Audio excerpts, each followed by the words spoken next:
Hello, I'm back with another video. In today's video, I'm gonna show you how to sync TikTok account to Facebook. It's a short video, so make sure to watch this video until the very end. Now before moving on, if you're new to our channel, subscribe and hit the notification bell so that you won't miss any videos from our channel. Now let's get into it. Firstly, open up the TikTok app.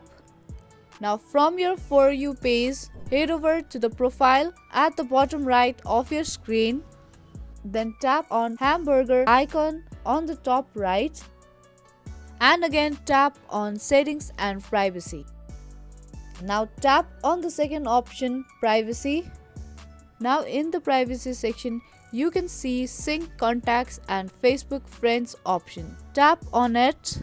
You can see sync contacts and sync Facebook friends. Now in order to sync your TikTok account with Facebook account, tap on the slider and then it says that give TikTok access to your Facebook friend list and email.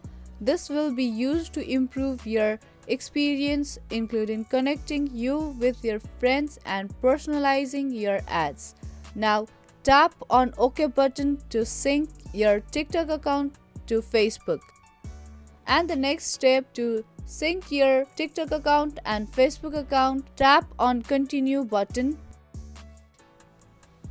And there you can see you have successfully synced your TikTok account with Facebook account. And just like that, you can sync your TikTok account to Facebook. I hope you liked this video and was useful to you. If it was, give this video a thumbs up and subscribe to our channel. I will be back with more informative videos like this. Keep watching.